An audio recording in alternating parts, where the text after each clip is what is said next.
लोकलने प्रवास करणाऱ्यांसाठी आत्ताची खूप महत्त्वाची बातमी आहे, मोठी बातमी आहे। कारण उद्यापासून संध्याकाळपासून मध्य रेल्वेवर तब्बल 62 तासांचा मेगा ब्लॉक घेण्यात येणार आहे। त्यामुळे 3 जून पर्यंत अनेक लांब पल्ल्याच्या गाड्या आणि शेकडो लोकल फेऱ्या रद्द करण्यात आल्या। त्यामुळे गरज असेल तरच घराबाहेर पडा असं आवाहन आता रेल्वे प्रशासनाकडून करण्यात आले। विशेष म्हणजे ज्या कंपन्यांना त्यांच्या कर्मचाऱ्यांना वर्क फ्रॉम देणं शक्य आहे त्यांना तशी मुभा द्यावी असं आवाहन देखील रेल्वे प्रशासनाने मुंबईतल्या कंपन्यांना केलेलं आहे। 2 जून पर्यंत लांब पल्ल्याच्या गाड्या रद्द असतील, त्याशिवाय खूप मोठ्या प्रमाणात लोकल रद्द केल्या जाणार आहेत। तब्बल 62 तासांचा हा मेगा ब्लॉक असणार आहे।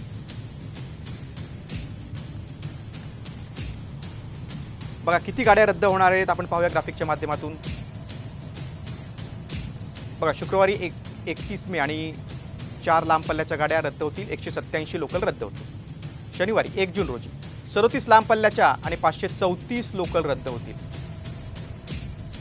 रविवारी 2 जून रोजी 31 मेल एक्सप्रेस आणि तब्बल 235 लोकल रद्द होणार। आणि शुक्रवारी 31 मे रोजी 11 गाड्या आणि 12 लोकल शॉर्ट टर्मिनेट होणार आहेत। त्यानंतर शनिवारी 1 जून रोजी मेल एक्सप्रेस तर 326 लोकल शॉर्ट टर्मिनेट होणार आहे। या 3 दिवसाच्या काळामध्ये ज्या टोटल लोकल आपण रद्द करतोय त्या साधारणपणे 900च्या पेक्षाही अधिक अशा लोकल आपण रद्द करतोय। टोटल 930 लोकलना आपण रद्द करतोय 3 दिवसाच्या कालावधीमध्ये। मध्य रेल्वे रोज 1810 लोकल चालवते, तर साधारणपणे 5630 लोकलपैकी 930 गाड्या आपल्याला रद्द कराव्या लागत आहेत।